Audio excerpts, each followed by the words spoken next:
Assalamualaikum warahmatullahi wabarakatuh. Perkenalkan, nama saya Teni Desparatni, NIM 18053029. Di sini saya akan menjelaskan materi minggu pertama mata kuliah pengauditan 1. Yang pertama yaitu mengenai pengertian dari audit. Audit adalah pengumpulan dan evaluasi bukti yang mengenai informasi untuk menemukan dan melaporkan derajat kesesuaian antara informasi tersebut dengan kriteria-kriteria yang telah ditetapkan. Audit itu dilakukan oleh orang yang kompeten dan independen. Materi yang kedua yaitu sifat-sifat audit. Sifat audit yang pertama yaitu informasi dan kriteria yang telah ditentukan.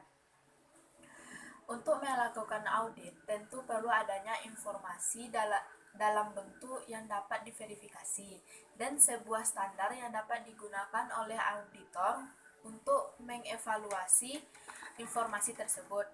Dan seorang auditor tentu pula membutuhkan kriteria-kriteria yang telah ditetapkan dalam melakukan audit. Sifat yang kedua yaitu mengumpulkan dan mengevaluasi bukti. Bukti adalah setiap informasi yang digunakan oleh auditor untuk menentukan apakah informasi yang diaudit tersebut telah sesuai dengan kriteria-kriteria yang telah ditetapkan. Yang ketiga yaitu kompeten dan independen. Auditing yang independen adalah pemeriksaan secara objektif terhadap laporan keuangan yang disediakan oleh perseroan, perusahaan firma, perusahaan perseroan, atau bentuk usaha lainnya. Auditor harus memiliki kualifikasi untuk memahami kriteria yang digunakan dalam proses audit dan harus kompeten untuk mengetahui jenis serta jumlah bukti yang akan dikumpulkan sehingga mendapatkan kesimpulan yang tepat setelah memeriksa bukti. Sifat yang terakhir yaitu pelaporan. Pelaporan ini merupakan tahap akhir dalam proses audit. Yang dilakukan adalah menyiapkan laporan audit. Laporan audit ini menyampaikan temuan-temuan yang ditemukan oleh audit kepada pemakai. Laporan audit adalah alat formal yang digunakan oleh auditor untuk mengkomunikasikan kesimpulan dari audit yang telah dilakukannya kepada pihak-pihak yang berkepentingan. Baiklah, selanjutnya yaitu perbedaan antara audit dan akuntansi. Di sini kita melihat perbedaannya dari pengertian dan maksud dari audit dan akuntansi itu sendiri. Yang seperti yang kita telah bahas tadi, yaitu audit itu merupakan pengumpulan dan pengevaluasian terhadap laporan keuangan suatu organisasi yang dilakukan oleh pihak-pihak yang kompeten dan independen. Tujuannya yaitu untuk memverifikasi bahwa subjek atau laporan keuangan dari suatu perusahaan tersebut telah diaudit dan diselesaikan sesuai dengan standar-standar dan kriteria yang telah ditetapkan. Sedangkan akuntansi sendiri yaitu teknik pencatatan, pengklasifikasian, dan pengikhtisaran peristiwa-peristiwa yang terjadi di suatu perusahaan yang bertujuan untuk menyediakan informasi keuangan untuk pengambilan keputusan. Aspek ekonomi dalam permintaan audit. Misalnya pada bank memberikan pinjaman kepada perusahaan, maka suku bunga yang dikenakan dipengaruhi oleh 3 faktor. Faktor yang pertama yaitu suku bunga bebas risiko, yang kedua risiko bisnis bagi nasabah, dan yang ketiga adalah risiko informasi. Audit tidak berpengaruh kepada suku bunga bebas risiko, tetapi audit dapat menimbulkan dampak yang signifikan terhadap risiko informasi.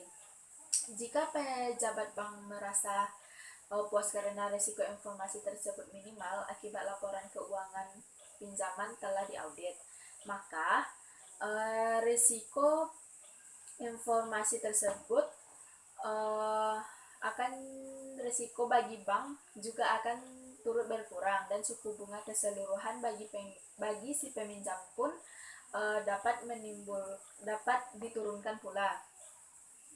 Pengurangan risiko informasi dapat berdampak signifikan terhadap kemampuan peminjam untuk memperoleh modal dan biaya yang wajar. Selanjutnya yaitu jasa asuransi. Jasa asuransi adalah jasa profesional independen yang meningkatkan kualitas informasi bagi para pengambil keputusan. Jasa asuransi dapat dilakukan oleh akuntan publik atau oleh lembaga profesional lainnya. Baiklah, materi selanjutnya yaitu jenis-jenis audit. Akuntan publik melakukan 3 jenis utama aktivitas pengauditan. Yang pertama yaitu audit operasional, yang kedua audit ketaatan, dan yang ketiga adalah audit laporan keuangan. Yang pertama yaitu audit operasional. Audit operasional adalah pengkajian atas setiap bagian dari prosedur dan metode-metode yang dilakukan atau diterapkan oleh suatu organisasi dengan tujuan untuk mengevaluasi efisiensi dan efektivitas. Audit yang kedua yaitu audit ketaatan. Audit ketaatan dilaksanakan untuk menentukan apakah pihak yang diaudit telah mengikuti prosedur, aturan, atau ketentuan tertentu yang ditetapkan oleh otoritas yang lebih tinggi. Audit yang ketiga yaitu audit laporan keuangan. Audit laporan keuangan ini dilakukan untuk menentukan apakah laporan keuangan atau informasi yang diverifikasi telah dinyatakan sesuai dengan kriteria yang telah ditentukan atau tidak. Materi selanjutnya yaitu jenis-jenis auditor. Jenis-jenis auditor terbagi menjadi 5. Yang pertama yaitu kantor akuntan publik. Kantor akuntan publik bertanggung jawab mengaudit laporan keuangan historis yang dipublikasikan oleh semua perusahaan terbuka. Kebanyakan perusahaan lain yang mencakup perusahaan-perusahaan besar dan banyak perusahaan suatu organisasi non-komersial yang lebih kecil. Kantor akuntan publik ini bisa disebut juga dengan auditor eksternal. Auditor yang kedua yaitu auditor internal pemerintah. Auditor internal pemerintah adalah auditor yang bertugas melakukan audit atas keuangan negara pada instansi-instansi pemerintah. Auditor yang ketiga yaitu auditor Badan Pemeriksa Keuangan. Auditor Badan Pemeriksa Keuangan adalah auditor yang bekerja untuk BPK RI, badan yang didirikan berdasarkan Konstitusi Indonesia.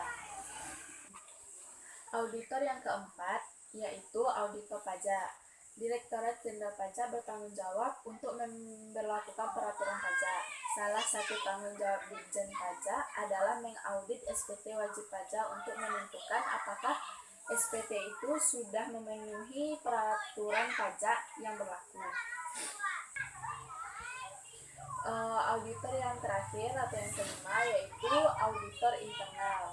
Auditor internal ini dipekerjakan oleh perusahaan untuk melakukan audit bagi manajemen, sama seperti BPK mengaudit untuk DPR.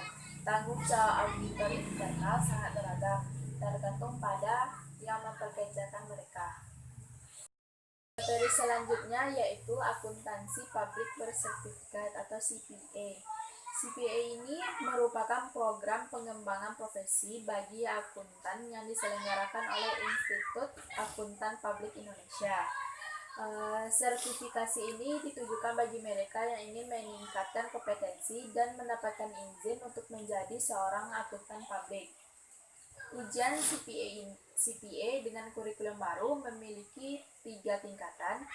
Yang pertama yaitu tingkat dasar, yang kedua tingkat profesional, dan yang ketiga yaitu tingkat lanjutan.